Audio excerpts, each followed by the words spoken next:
Palver from the Kickstarter project asked how I deal with the collapses and how I make it so that collapses don't slow the game down anymore, which I mentioned in a recent update. And this is a more programmer-oriented video, so if you're not a programmer or not interested in that kind of stuff, you might want to skip it, but otherwise, let's dive into it. So Palver, the problem of collapses is not really when we delete a block. The problem is when I delete a block and all the associated information with it that goes along with that. And in King Randall's party, there's a lot of information. There are nodes, there are links, and that's part of our pathfinding network. So a node tells us that a unit can exist in this place, and the link tells us where he can move to. And when I delete a block, it also deletes that node, it deletes all the links attached to it, and then it also needs to delete all the links that are going into that node, which is also problematic. So what I found was, when I tested it, and I had a test group of 88 blocks, and when I destroyed them, what happened is it caused the remove from list function to be called 38,000 times. And that may not have been a problem in itself, but when you remove items from a list, say you have 4 objects in a list, and you remove one of them, like this, not only does it remove it, but it also has to shift these 2 objects down. And so it creates I believe, 38,000 to the n, n being the number of objects in the list. So it was a lot of stuff going on. And the way I solved that is by applying a multi-threaded approach.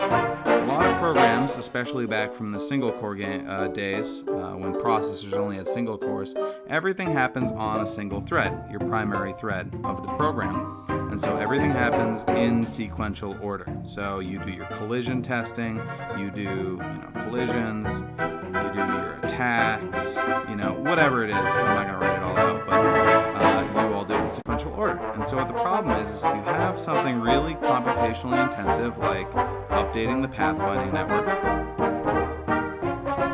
it's going to freeze the game at that point in time until it finishes that process. So what I did was I split off that process into a second thread. So instead of just having this first thread that goes straight down, I also have a second thread which gets called occasionally from the primary thread that processes all the pathfinding stuff. Now, there's a problem with this as well. As anybody who's dealt with multiple thread applications will know, there's a problem when you share resources. What do I mean by that? So say you've got 2 friends. Hello, friend A and friend B. You know what? Scratch that. Friend B is unhappy. Okay, and they are both working together on a task. They have this list, and they want to send emails to all the names on this list. Friend A is adding names to the list, and friend B is sending the emails out to people on that list. And the way this team works is once person B gets to the bottom of the list, they destroy the list, and they make a new one for friend A to keep adding stuff to. The problem is if they're accessing it at the same time, they may have a list like this, and B has scratched off a whole bunch of names and is currently working on one down here, but A, having access to this resource, has added another name up top. And so when B gets done with the list and he nixes this list, you end up missing some names because it's a shared resource. That's a simplification of the problem, but it's the same general idea. If 2 threads are using the same information and changing it, you're going to have problems. So what I do in this case is I have, let's just scroll down. I have the main thread and the main program. And what I do is every once in a while, it sends a request to the pathfinding manager and says, I need a path, or the game world has been updated. And it sends a copy of all the objects in the game, and it says, here's the list of objects. And then the Pathfinder takes that and processes new paths, all sorts of stuff, using that copy, and sends it back to the main thread so that all the units who are waiting around for information on how to get to where they want to go know where to go.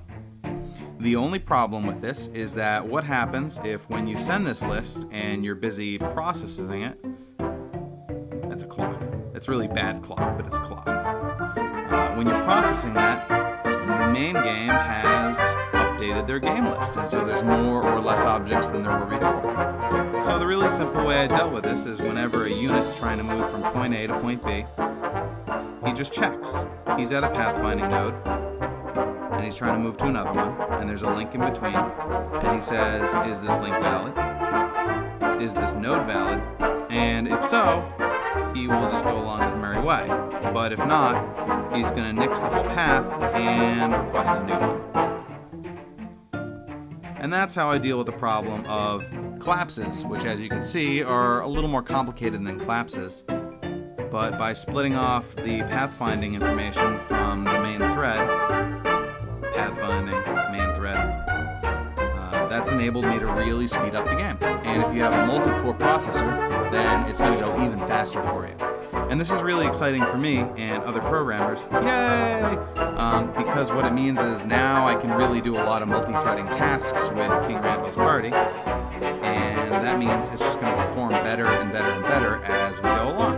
It does have some complications like what I mentioned earlier, but nothing that I shouldn't be able to handle. So that's the sum of it. And if you liked that video and you liked how the drawing was going on, let me know if you have any more questions, and I'll totally make another one. So, yeah, that's it for today. Hope you guys enjoyed.